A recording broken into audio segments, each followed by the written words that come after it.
નમસ્કાર દર્શક મિત્રો, હું છું સમન ખેરાણી અને આપ નિહાળી રહ્યા છો હમ ટીવી ભરૂચ. હવે નિહાળીએ આજના મુખ્ય સમાચાર વિગતવાર.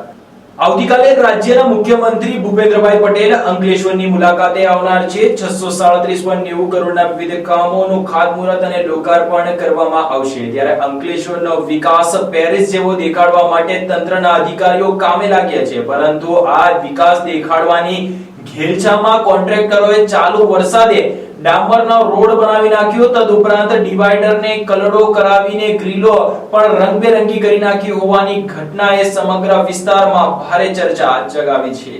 ગુજરાત રાજ્યના મુખ્યમંત્રી ભૂપેન્દ્ર પટેલ આવતીકાલે અંકલેશ્વર ખાતે રૂપિયા 637.90 કરોડના વિવિધ વિકાસ કાર્યોનો ખાતમુહૂર્ત તથા લોકાર્પણના કાર્યક્રમમાં હાજરી આપનાર છે. આ કાર્યક્રમમાં રૂપિયા 586 કરોડ ઉપરાંતના વિકાસ કામોનું ખાતમુહૂર્ત અને 51.88 કરોડના નવનિર્મિત પ્રકલ્પોનું લોકાર્પણ કરવામાં આવશે. ત્યારે મુખ્યમંત્રી અંકલેશ્વર ખાતે પણ પધારનાર છે, જેને લઈને વહીવટી તંત્ર એક્શન મોડમાં આવી ગયું છે. શહેરના રસ્તા પરના ખાડાઓ પૂરવામાં આવી રહ્યા છે. જો કે કોન્ટ્રાક્ટરોએ મુખ્યમંત્રીને all is well in Ankleshwar દેખાડવા માટે તમામ હદો વટાવી નાખી. રાત્રે ચાલુ વરસાદમાં પણ રોડ રસ્તાનું નિર્માણ કાર્ય કરતા કોન્ટ્રાક્ટરો જોવા મળ્યા હતા. કોન્ટ્રાક્ટરોએ પોતાની બુદ્ધિ અને એવી તો કઈ ટેકનોલોજી તેમની પાસે છે કે તે સમજવું મુશ્કેલ છે કે રાત્રે રસ્તાનું નિર્માણ કાર્ય તેમણે ચાલુ વરસાદે પણ ચાલુ રાખ્યું. આ અંગે અનેક વિડીયો સોશિયલ મીડિયા ઉપર વાયરલ થઈ રહ્યા છે. લોકો પોતાના મહેનતથી કમાયેલા રૂપિયાનો ટેક્સ ભરે છે, તેને આ રીતે વેડફાટ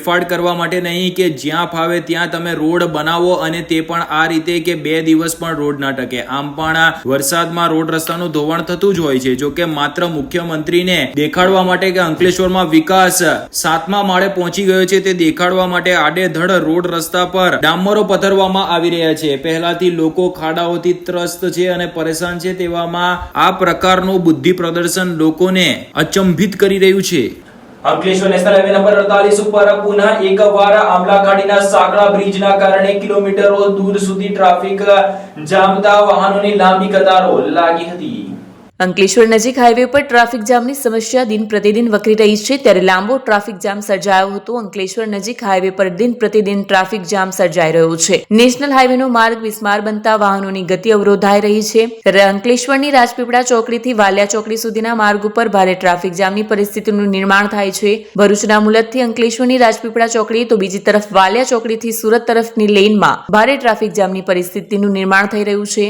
5 થી 7 કિલોમીટર લાંબો ટ્રાફિક જામ સર્જાય છે, જેમાં અનેક વાહનો ચાલકો અટવાય છે. ટ્રાફિક જામના કારણે વાહન ચાલકોના સમય અને ઈંધણનો પણ બગાડ થઈ રહ્યો છે. ટ્રાફિક જામની આ સમસ્યાનું કાયમી નિરાકરણ આવે તેવી વાહન ચાલકો માંગ કરી રહ્યા છે. સરદાર સરોવર નર્મદા ડેમમાંથી લાખો ક્યુસેક પાણી છોડવામાં આવતા નર્મદા નદી ગોલ્ડન બ્રિજ નજીક 20 ફૂટને પાર વહેતી થઈ હતી. ભરૂચમાં સવારે 7 વાગ્યે ગોલ્ડન બ્રિજ પાસે નર્મદા નદીની જળ સપાટી 20 ફૂટ સ્થિર થઈ છે. નર્મદા નદીનું વોર્નિંગ લેવલ 22 ફૂટ અને ભયજનક સપાટી 24 ફૂટ છે. તંત્ર દ્વારા નીચાણવાળા વિસ્તારમાં રહેતા લોકોને સાવચેત રહેવા અપીલ કરવામાં આવી છે. સરદાર સરોવર ડેમમાંથી પાણીની આવક થતા 15 દરવાજા ખોલી પાણી છોડવામાં આવી રહ્યું છે. આના કારણે નર્મદા નદીની સપાટીમાં વધારો જોવા મળી રહ્યો છે. ભરૂચ જિલ્લામાં ગોલ્ડન બ્રિજ નજીક પાણીની સપાટી 20 ફૂટ ઉપર પહોંચી છે. તંત્ર દ્વારા નદી કિનારે આવેલ નીચાણવાળા વિસ્તારોના લોકોને સાવચેત રહેવા અપીલ કરાઈ છે. અંકલેશ્વર તરફ આવેલા સરફુદ્દીન, ખાલપિયા, જૂના છાપરા, જૂના કાસિયા, બોરભાઠા બેટ, સક્કરપુર, જૂના પુનગામ, બોરભાઠા, જૂના તરિયા, જૂના ધંતુરિયા, જૂના દીવા સહિતના 13 ગામને સાવચેત રહેવા અનુરોધ કરાયો છે. નદી કિનારે પોલીસ બંદોબસ્ત પણ ગોઠવવામાં આવ્યો છે. હાલમાં ભરૂચમાં નર્મદા નદી 2 કાંઠે વહી રહી છે. સ્થાનિક તંત્ર પરિસ્થિતિ પર સતત નજર રાખી રહ્યું છે અને જરૂર પડે સલામત સ્થળે ખસેડવાની વ્યવસ્થા પણ કરવામાં આવી છે. અંકલેશ્વરના વોર્ડ નંબર 8 માં આવેલ રણછોડ રાઈડ સોસાયટીને જોડતા માર્ગો છેલ્લા ઘણા વર્ષોથી બન્યા જ ન હોવાની રાવ સ્થાનિકોએ વ્યક્ત કરી છે. તદુપરાંત મુખ્યમંત્રીના આગમન પહેલા રાતોરાત શહેરના માર્ગો બની રહ્યા છે, તો તેમના વિસ્તારમાં વર્ષો સુધી રોડ રસ્તા ન બનતો હોવાનો કટાક્ષ પણ તેમણે વ્યક્ત કર્યો હતો.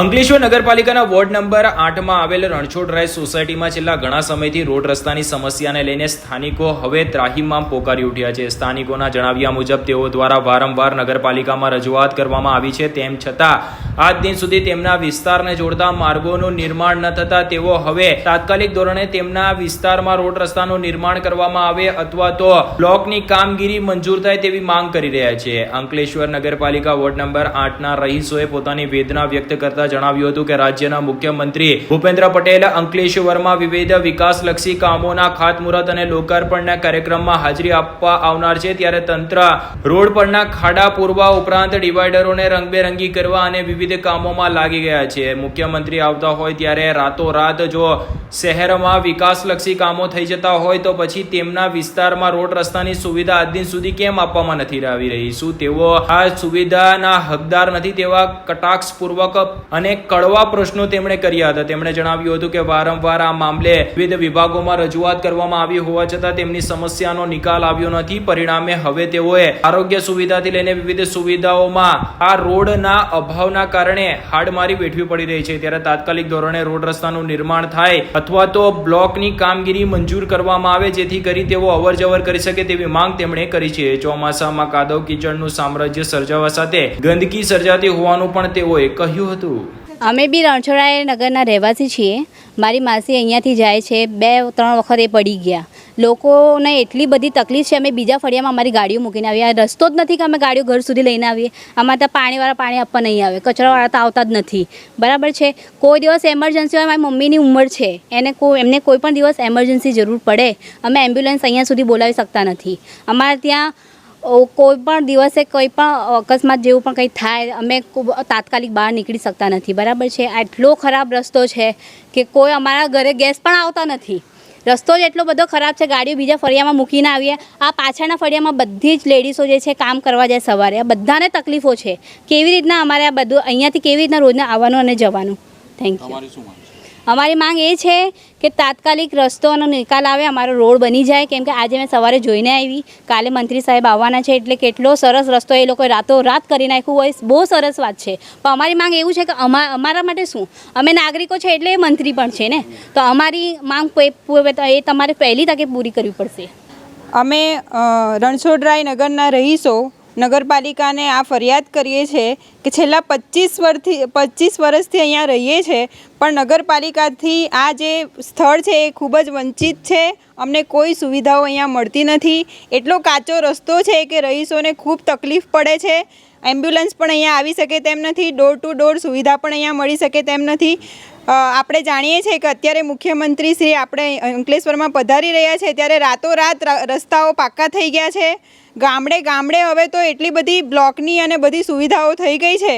પ્રાઇવેટ ખેતરોમાં પણ બ્લોકની સુવિધા થઈ ગઈ છે. પણ કહેવાતું સ્માર્ટ સિટી અંકલેશ્વર, પણ અહીંયા અમને કોઈ સુવિધા મળતી નથી. અમે ખૂબ તકલીફથી અહીંયા ભણ્યા છે. ગામડા કરતાં પણ તકલીફ છે. અને અમે ભણ્યા છીએ. કોઈકને હોસ્પિટલ લઈ જવું હોય તો પણ ખરેખર બહુ જ મુશ્કેલ પડે છે. એમ્બ્યુલન્સ આવતી નથી. એટલે અમે બધા જ વિનંતી કરીએ છીએ કે આ રસ્તો અમારું ધ્યાન આપવામાં આવે. આજુબાજુની સોસાયટીમાં પણ પાક્કા રસ્તાઓ બની ગયા છે. કદાચ અહીંયા કોઈ નેતાનું ઘર હોત ને તો અહીંયા પણ પાક્કો રસ્તો હોત, પણ સામાન્ય માણસને અહીંયા કોઈ ધ્યાન આપવામાં આવતું નથી. આટલો બધો અમે ટેક્સ ભરીએ છીએ, પણ અહીંયા અમારે ખૂબ મુશ્કેલીથી ભણવું પડે છે. કોઈકને નોકરીએ જવું હોય, કોઈકને હોસ્પિટલ જવું હોય, કામવાળી બા અહીંયા આવી શકતી નથી. એટલે અમે બધા જ નગરજનો ફરિયાદ કરીએ છીએ કે અમારી આ જે રસ્તો છે એના ઉપર ધ્યાન આપવામાં આવે, અમારો RCC રોડ બનાવી દેવામાં આવે. બીજું કે અહીંયા ચૂંટણીની પ્રક્રિયા આવે, મતલબ કે ચૂંટણીનો સમય આવે ત્યારે જ અહીંયા કોઈ સભ્ય કે અધિકારીઓ અહીંયા હાજરી આપે અને પછી તમારો રસ્તો બની જશે એવા ખોટા વાયદા કરીને અહીંયાથી જતા રહે છે. કોઈ ધ્યાન આપતું નથી. એટલે અમે હવે એવું નક્કી કરીશું, અમે કોઈને વોટ નહીં આપીએ જો અમારો રસ્તો જ્યાં સુધી નહીં બને ત્યાં સુધી. એટલે ટેક્સ પણ નહીં ભરીએ. બરાબર છે. એટલે અમારો આ બધાની અપીલ છે કે અમારો રસ્તો જલ્દીથી જલ્દી બની જાય. અને અમે 6 મહિના 8 મહિના પહેલાં જ અરજી કરી છે. એ પહેલાં પણ અમે અરજી કરી છે, પણ કોઈ ધ્યાને લેવામાં આવ્યું નથી. એટલે સામાન્ય માણસોની અમારી આ બધી અપીલ છે કે અમારો રસ્તો બનાવી દેવામાં આવે. છેલ્લા 10 દિવસોથી ચાલતા માં દશામાના વ્રતની પૂર્ણાહુતિ થતા અંકલેશ્વર અને ભરૂચમાં ભાવિક ભક્તોએ શાંતિમય માહોલમાં પાવન સલીલમાં નર્મદામાં દશામાની મૂર્તિઓનું વિસર્જન કર્યું હતું. છેલ્લા 10 દિવસોથી ચાલતા માં દશામાના વ્રતની પૂર્ણાહુતિ થતા અંકલેશ્વરમાં પાવન સલીલામાં નર્મદામાં દશામાની મૂર્તિઓનું વિસર્જન કરવામાં આવ્યું હતું. આ સમયે ભક્તિસભર માહોલ જોવા મળ્યો. પોલીસ વિભાગ દ્વારા નર્મદા કિનારે પોલીસ બંદોબસ્ત ગોઠવી દેવામાં આવ્યો હતો. દશામાના વ્રતની પૂર્ણાહુતિ નિમિત્તે અંકલેશ્વરમાં શ્રદ્ધાળુઓમાં ભક્તિનો માહોલ છવાયો હતો. અનેક ગામોમાં ભક્તોએ પરંપરાગત વિધિપૂર્વક પૂજા અર્ચના કરી શોભાયાત્રા સાથે દશામાની મૂર્તિનું વિસર્જન કર્યું હતું. શ્રદ્ધાળુઓ દ્વારા અંકલેશ્વર વિસ્તારમાં જૂના બોરભાઠા નજીક તેમજ ગોલ્ડન બ્રિજ નર્મદા ઘાટ ઉપર દશામાની મૂર્તિનું વિસર્જન કરવામાં આવ્યું હતું. વિસર્જન યાત્રા દરમિયાન સમગ્ર વાતાવરણ ભક્તિમય બન્યું હતું. નર્મદાના પાવન જળમાં વિસર્જન સમયે ભક્તોએ ફૂલ, દીપ, ધૂપ, દીપકોથી આરતી ઉતારી પરમ ભક્તિભાવ વ્યક્ત કર્યો. તાલુકા તંત્ર દ્વારા વિસર્જન સ્થળે પોલીસ બંદોબસ્ત સહિતની વ્યવસ્થાઓ ગોઠવી ભક્તજનોને સુવિધા મળી રહે તે માટે તકેદારી રાખવામાં આવી હતી.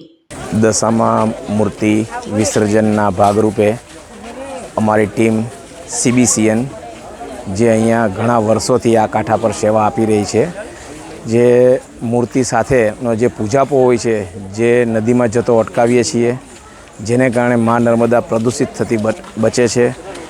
અમે જે આજથી 9 વર્ષ પહેલાં આ કાર્ય શરૂ કર્યું હતું ત્યારે પહેલાં ભક્તોને સમજાવવું પડતું હતું કે પૂજાપો આપણે નદીમાં ન પધરાવીએ અને સ્વયંસેવકોને આપી દઈએ.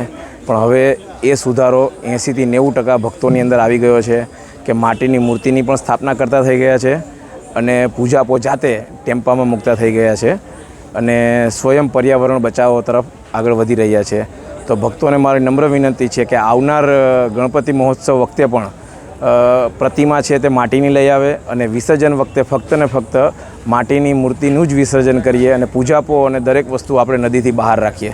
નમસ્કાર, હું પંકજભાઈ ભગવાનભાઈ પટેલ, ગામ જુલારુવેટના સરપંચ તરીકે જે આજે અહીંયા અમારા ગામમાં સ્મશાન કિનારે આજુબાજુના ગામના તથા અંકલેશ્વર તાલુકાના જે દશા માતાના જે ભાઈ ભક્તો દ્વારા 10 દિવસ માતાની આરાધના કરી અને આજે વિસર્જન કરવાના જે અમારા ગામમાં આવી રહ્યા છે તેઓ બધા જ ભાઈ ભક્તોને દશા માતાનું વિસર્જન સંપૂર્ણ પરિપૂર્ણ સાઈડને થાય એ માટે અમારા ગામ સાઈડથી આજે પાર્કિંગની સુવિધા, લાઇટિંગ અને CBCN જોવા તેમજ ફાયર બ્રિગેડ અને પોલીસ વિભાગ દ્વારા જે કાર્ય કરવામાં આવે છે તે બિરાડવામાં આવે છે અને સૌનો હું આભાર વ્યક્ત કરું છું એ બદલ.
क्या आप अपनी ड्रीम जॉब सर्च कर रहे हैं? तो आपका वेट हुआ खत्म. हमारी कंपनी IICL में है कुछ amazing job openings. IICL are hiring PHP developer, data analytics, UI UX graphics designer, Node.js developer WordPress developer from all over Gujarat. तो देर किस बात की, अप्लाई करें अभी और बने हमारी डायनामिक टीम का हिस्सा. विजिट करें हमारी वेबसाइट www.iiclindia.com/career या मेल करें अपना रेज्यूमे iiclindia06@gmail.com पर. हमारी टीम में आपको मिलेगा एक इनोवेटिव और क्रिएटिव एनवायरनमेंट ताकि आपकी स्किल्स हमेशा अपडेटेड रहे. Freshers can also apply. Contact now on 7041542766. અંકલેશ્વરના વાલિયા ચોકડી ઓવરબ્રિજ ઉપર બેદરકારી પૂર્વક ઊભું કરી દેવામાં આવેલ કન્ટેનર પાછળ ટેમ્પો અથડાતા ચાલકને ગંભીર ઈજા પહોંચતા તેનું ઘટના સ્થળે જ મોત નીપજ્યું હતું. પતરા કાપી તેને બહાર કાઢવાની નોબત સર્જાઈ હતી. અંકલેશ્વરની વાલિયા ચોકડી ઓવરબ્રિજ ઉપર કન્ટેનર ચાલકે પાર્કિંગ લાઇટ ચાલુ રાખ્યા વગર બેદરકારી રીતે વાહન ઊભું રાખ્યું હતું. આ દરમિયાન કન્ટેનર પાછળ ટેમ્પો અથડાતા અકસ્માત સર્જાયો હતો. આ અકસ્માતમાં વડોદરાના ટેમ્પો ચાલક 29 વર્ષીય કુલદીપસિંહ પોનિયા સ્ટીયરિંગ સાથે દબાઈ જતા ગંભીર ઇજાઓ પહોંચી હતી અને ભારે જહેમત બાદ તેમને કેબિનમાંથી બહાર કાઢ્યા હતા. જોકે ગંભીર ઇજાઓના કારણે તેમનું ઘટના સ્થળે જ કમકમાટીભર્યું મોત નીપજ્યું. આ અકસ્માતની જાણ બી ડિવિઝન પોલીસને થતા પોલીસ કાફલો દોડી ગયો હતો. મૃતક કુલદીપસિંહ પોનિયાના મૃતદેહને પોસ્ટમોર્ટમ અર્થે ખસેડી કન્ટેનર ચાલક વિરુદ્ધ ગુનો નોંધી વધુ તપાસ હાથ ધરી હતી. આ અકસ્માતના પગલે નેશનલ હાઈવે ઉપર લાંબા સમય માટે ચક્કાજામની પરિસ્થિતિ ઊભી થઈ હતી. ઉલ્લેખનીય છે કે અકસ્માત બાદ ટેમ્પો ચાલકને કેબિનમાંથી બહાર કાઢવા ડીપીએમસીની મદદ લેવી પડી. જેઓએ અકસ્માતગ્રસ્ત ટેમ્પોની કેબિન કાપી ત્યારબાદ મૃતક ચાલકને બહાર કાઢ્યા હતા. ભરૂચમાં આગામી 10મી ઓગસ્ટના રોજ ભવ્ય સમરસ કાંવડ યાત્રાનું આયોજન થનાર છે. ત્યારે આ અંગે પત્રકાર પરિષદ થકી માહિતી આપવામાં આવી હતી. ભરૂચ જિલ્લામાં આગામી 10 ઓગસ્ટ 2025ના રોજ ભવ્ય સમરસ કાવડ યાત્રાનું આયોજન થનાર છે. આ યાત્રા અખિલ ભારતીય સંત સમિતિની પ્રેરણાથી હિન્દુ ધર્મ સેના ગુજરાત દ્વારા આયોજિત છે. યાત્રાની શરૂઆત ભરૂચના પ્રગટેશ્વર મહાદેવ મંદિરથી થઈને કાવી કંબોઈ સ્થિત શ્રી સ્તંભેશ્વર મહાદેવ મંદિર સુધી થશે, જ્યાં કાવડ યાત્રીઓ પાવન નર્મદા જળથી ભગવાનનો અભિષેક કરશે. યાત્રા પૂર્વે ભરૂચ સ્થિત ગંગોત્રી હોટલ ખાતે પત્રકાર પરિષદ યોજાઈ હતી, જેમાં હિન્દુ ધર્મ સેના ભરૂચના જિલ્લા પ્રમુખ પ્રયાગસિંહ વાસિયાએ અધ્યક્ષપદ યોજવામાં આવ્યું હતું. આ યાત્રામાં 108 થી વધુ કાવડ યાત્રીઓ ભાગ લેશે અને ભક્તોને યાત્રા દરમિયાન કોઈ મુશ્કેલી ન પડે તે માટે હિન્દુ ધર્મ સેના દ્વારા 25 સ્વયંસેવકોની ટીમ યાત્રા માર્ગ ઉપર સેવા માટે કાર્યરત રહેશે. યાત્રા દરમિયાન ભક્તિભાવ, એકતા અને શાંતિનો સંદેશ વહેતો રહેશે. તેમજ યાત્રાનો મુખ્ય ઉદ્દેશ્ય ભક્તોને આધ્યાત્મિક આનંદ અને સંસ્કૃતિ સાથે જોડવાનો છે. આ પત્રકાર પરિષદમાં હિન્દુ ધર્મ સેના પ્રતિનિધિ સુધીરસિંહ અટોદરિયા, પ્રયાગરાજ વાસિયા, જીના ભરવાડ, વિરલ ગોહિલ, જીતુ રાણા, રાહુલ વસાવા ઉપસ્થિત રહ્યા હતા. આત્મનિર્ભર શાળા સંચાલક મહામંડળ ગુજરાત દ્વારા રેકોર્ડ બ્રેક વૃક્ષારોપણનું આયોજન કરવામાં આવ્યું હતું. સ્વનિર્ભર શાળા સંચાલક મહામંડળ ગુજરાત દ્વારા સમગ્ર ગુજરાત રાજ્યમાં તારીખ 5 ઓગસ્ટ 2025 મંગળવારે બરોબર 10:30 વાગ્યે સમગ્ર ગુજરાતની તમામ સ્વનિર્ભર શાળાઓના માધ્યમથી રેકોર્ડ બ્રેક વૃક્ષારોપણનું આયોજન કરવામાં આવ્યું છે. વૈશ્વિક ચેતનાની જન્મભૂમિ સમા ગરવા ગુજરાતને હરિયાળું બનાવવાના એકમાત્ર સંકલ્પ સાથે ગુજરાતની તમામ સ્વનિર્ભર શાળાઓ છોડમાં રણછોડ એ દિવ્ય અને અનુપમ વિચારને વિસ્તારતા માનવજાતની સુરક્ષા કવચ સમા ધ્યાનસ્થ દેવતાઓમાં સમા વૃક્ષોનું વાવેતર કરી જીવતરને ઉજવવા જઈ રહ્યા છે. સ્વનિર્ભર શાળા સંચાલક મહામંડળ ગુજરાતના પ્રમુખ જતીનભાઈ ભરાડે જણાવ્યું હતું કે સમગ્ર ગુજરાતની તમામ સ્વનિર્ભર શાળાઓ દ્વારા એક જ સમયે એક સાથે 1,51,000 થી વધુ વૃક્ષોનું વાવેતર કરવાનો સંકલ્પ સાકાર થવા જઈ રહ્યો છે. દરેક છોડની વ્યવસ્થિત રીતે માવજત કરી ઉછેર થાય તેવી પ્રતિબદ્ધતા પણ વ્યક્ત કરવામાં આવી છે. અનેક જગ્યાએ ઉપવનનું નિર્માણ થશે. અનેક સ્થળોએ આ ભવ્ય આયોજનમાં દિવ્ય ભાવનાથી વૃક્ષા પૂજન પણ કરવામાં આવશે. શાળાઓમાં બાળકોને વૃક્ષોનું મહત્વ સમજાવીને હરિયાળા ગુજરાતના સ્વપ્નને સાકાર કરવા આદર્શ પ્રયત્ન કરવામાં આવશે. રાષ્ટ્રને સમાજ સેવા માટે કટિબદ્ધ મહામંડળ દ્વારા અતુલ્ય ડોનેશનનો કાર્યક્રમ પણ ટૂંક સમયમાં કરવામાં આવશે એવો રણકાર પણ પ્રમુખ જતીનભાઈ ભરાડ સાહેબે વ્યક્ત કર્યો હતો. આ ભવ્ય અને દિવ્ય કાર્યક્રમની સફળતા માટે સૌ હોદ્દેદારો સહિત તમામ સંચાલકો સમગ્ર માનવજાતની સેવા કરવા કટિબદ્ધ બની સમર્પિત ભાવથી મહેનત કરી રહ્યા છે. ભરૂચના રાહડપોરમાં ન્યૂ સીમાનગરમાં ડ્રેનેજનું ઉભરાતું પાણી તેમજ અંગાત અદાવતે બે પડોશીઓ વચ્ચે માથાકૂટ થતા મામલો એકબીજા પર હુમલા કરવા સુધી પહોંચી જતા અંતે મામલો પોલીસ મથકે પહોંચ્યો હતો. ભરૂચના રાહડપોર વિસ્તારમાં આવેલ ન્યૂ સીમાનગર એપાર્ટમેન્ટ અજીમનગરમાં રહેતા મકસૂદ અહેમદ ઇમરાન શેખનું ડ્રેનેજનું પાણી ઉભરાવા બાબતે આરોપી સુહેલ ઇસ્માઇલ શેખ, સમીરાબાનુ સૈયદ અને અન્ય બે ઇસમો સાથે માથાકૂટ થઈ હતી, જેમાં આરોપી સુહેલ શેખ તથા તેની સાથે આવેલ બે ઇસમોએ ફરિયાદી અને તેના પુત્ર શોએબ પર ચપ્પુ વડે જીવલેણ હુમલો કરતા તેઓ લોહીલુહાણ હાલતમાં ઢળી પડ્યા હતા. ઇજાગ્રસ્ત પિતા પુત્રને તાત્કાલિક સારવાર માટે ભરૂચ સિવિલ હોસ્પિટલ ખસેડવામાં આવ્યા હતા. તો આ તરફ સામા પક્ષે નોંધાવેલી પોલીસ ફરિયાદ અનુસાર ફરિયાદી સુહેલ ઇસ્માઇલ પટેલને મકસૂદ અહેમદ ઇબ્રાહિમ શેખ સહિત અન્ય એક સમયે મારામારી ઈજા પહોંચાડી હતી. આ અંગે તેઓએ ડિવિઝન પોલીસ મથકે ફરિયાદ નોંધાવી છે. ભરૂચ શહેરે ડિવિઝન પોલીસે સામસામે પોલીસ ફરિયાદ નોંધી વધુ તપાસ હાથ ધરી છે. ભરૂચમાં આગામી વિશ્વ આદિવાસી દિવસ નિમિત્તે આદિવાસી સમાજ દ્વારા ભવ્ય રેલીનું આયોજન કરવામાં આવનાર છે, જે અંગે સમાજના લોકોની બેઠક મળી હતી. ભરૂચના દયાદરા ગામથી ભરૂચ રેલવે સ્ટેશન સુધી રેલી કાઢી આદિવાસી સમાજ દ્વારા વિશ્વ આદિવાસી દિવસની ભવ્ય ઉજવણી કરવામાં આવશે. આ પ્રસંગે દયાદરા ગામથી શરૂ થનારી રેલી ભરૂચ રેલવે સ્ટેશન ખાતે સ્થિત ડોક્ટર આંબેડકરની પ્રતિમાને ફૂલહાર અર્પણ કરી સમાપ્ત થશે. આ કાર્યક્રમ માટે યોજાયેલ બેઠકમાં ચર્ચા કરવામાં આવી હતી, જેમાં રેલીને સફળ બનાવવા વિવિધ આયોજન થઈ રહ્યા છે. આ રેલીમાં મોટી સંખ્યામાં આદિવાસી સમાજના લોકોએ જોડાવાનું આહવાન કરવામાં આવ્યું છે અને જાહેર જનતાને પણ આ ઉજવણીમાં જોડાવાનું આમંત્રણ અપાયું છે. આદિવાસી સમાજ દ્વારા ઉજવાતા આ દિવસની ઉજવણી પોતાના હક, ઓળખ અને સંસ્કૃતિ વિશે જનજાગૃતિ ફેલાવવા માટે પ્રયાસ કરવામાં આવશે. જોહાર મિત્રો, આજની મીટિંગમાં 9 ઓગસ્ટ વિશ્વ આદિવાસી દિવસની ભરૂચના તલાવ હેમુભાઈના સ્થાનિક પર કરવામાં આવી છે. આ મીટિંગનો મુખ્ય મુદ્દો એ છે કે ભરૂચ અને ગામડાના લોકો એક થાય, જનજાગૃતિ આવે. એ માટે આજે પહેલીવાર 9 ઓગસ્ટનું વિશ્વ આદિવાસી દિવસનું આયોજન કરવામાં આવી રહ્યું છે. તો તમામ મારા આદિવાસી સમાજના આગેવાનો, સર્વ આગેવાનો અમે ભાવભીનું આમંત્રણ કરીએ છીએ. જય જોહાર, જય આદિવાસી. ભરૂચના જાડેશ્વરના અનુભૂતિ ધામ ખાતે રક્ષાબંધનના પર્વની ઉજવણી કરવામાં આવી હતી. જાડેશ્વર પ્રજાપતિ બ્રહ્માકુમારીઝ ઈશ્વરીય વિશ્વવિદ્યાલય ખાતે આજે અલૌકિક રક્ષાબંધન પર્વની ઉજવણી કરવામાં આવી, જેમાં 700 થી વધુ ભાઈ બહેનોને રક્ષાસૂત્ર બાંધવામાં આવ્યા હતા. બ્રહ્માકુમારીઝની બહેનોએ ભાઈઓને રક્ષાબંધનમાં ભાઈઓ પાસેથી વ્યસન મુક્ત માટેની ભેટ લીધી. ભાઈ બહેનના પવિત્ર પર્વ એટલે રક્ષાબંધનની આજે જાડેશ્વર સ્થિત પ્રજાપતિ બ્રહ્માકુમારીઝ ઈશ્વરીય વિશ્વવિદ્યાલય ખાતે ઉજવણી કરવામાં આવી હતી. આ પ્રસંગે માઉન્ટ આબુ જ્ઞાન સરોવરના ડાયરેક્ટર અને ભરૂચ સબ ઝોનના ઇન્ચાર્જ પ્રભા દીદીએ જણાવ્યું હતું કે તન મનની સુરક્ષા માટેનું બંધન એટલે રક્ષાબંધન, જેમાં કોઈ નિયમ કે કાયદો લાગુ પડતો નથી. તિલક એટલા માટે કરવામાં આવે છે કે પોતાનામાં રહેલી બુલાઈઓ પર વિજય મેળવવા માટે. રક્ષાબંધન પર્વ પર મીઠાઈથી મોઢું મીઠું કરાવવા પાછળનું કારણ મીઠું બોલવાનો આશ્રય રહેલો છે. બ્રહ્માકુમારીઝ બહેનોએ રક્ષાબંધન પર્વ ઉપર ભાઈ બહેનોને રક્ષાસૂત્ર બાંધીને તેમની પાસે કોઈ પણ વ્યસનની કુટેવ હોય તો તે વ્યસન મુક્ત થવાના સંકલ્પની ભેટ લીધી હતી. આ સાથે જ આવનાર દિવસોમાં બ્રહ્માકુમારી સંસ્થા દ્વારા ભરૂચ શહેરના અનેક ક્ષેત્રના વિભાગના ભાઈ બહેનોને રક્ષાસૂત્ર બાંધવામાં આવશે અને રક્ષાબંધનનું આધ્યાત્મિક રક્ષાબંધનનું મહત્વ સમજાવવામાં આવશે કે વાસ્તવમાં આપણે અત્યારે કઈ રક્ષાની આવશ્યકતા છે. બહારની રક્ષા કરતા આપણે આપણા મનના વિચારોની રક્ષા કરવી ખૂબ જ આવશ્યક છે. તો આવનાર દિવસોમાં બ્રહ્માકુમારી સેન્ટર દ્વારા શહેરના દરેક ક્ષેત્રના ભાઈ બહેનોને રક્ષાબંધન પર્વ નિમિત્તે રક્ષાસૂત્ર બાંધવામાં આવશે. ઓમ શાંતિ. હું બ્રહ્માકુમારી અમિતાબેન, અનુભૂતિ ધામ જાડેશ્વર સેવા કેન્દ્ર દ્વારા આજરોજ રક્ષાબંધન કાર્યક્રમનું આયોજન કરવામાં આવ્યું. જ્ઞાન સરોવરના ડાયરેક્ટર તેમજ ભરૂચ સબઝોનના મુખ્ય સંચાલિકા પ્રભા દીદીજીના સાનિધ્યમાં અલૌકિક રક્ષાબંધન પર્વની ઉજવણી કરવામાં આવી, જેમાં 700થી અધિક ભાઈ બહેનોએ ભાગ લીધો. રક્ષાસૂત્ર બાંધવામાં આવ્યા અને તેઓને પ્રતિજ્ઞા કરાવવામાં આવી કે શુદ્ધ સંકલ્પો દ્વારા આપણે આપણી રક્ષા સ્વયં કરવાની છે અને જેટલા આપણા મનના અંદર શુદ્ધ સંકલ્પો હશે, વ્યસન વિકારો નહીં હશે, તો પરમાત્મા આપણી રક્ષા હંમેશા કરતા રહેશે.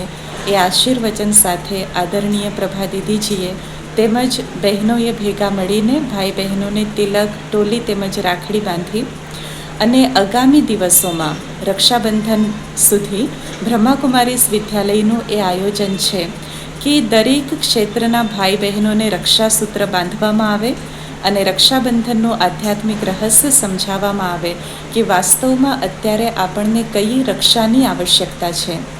બહારની રક્ષા કરતાં આપણે આપણા મનના વિચારો દ્વારા સ્વયંની રક્ષા કરવી ખૂબ આવશ્યક છે.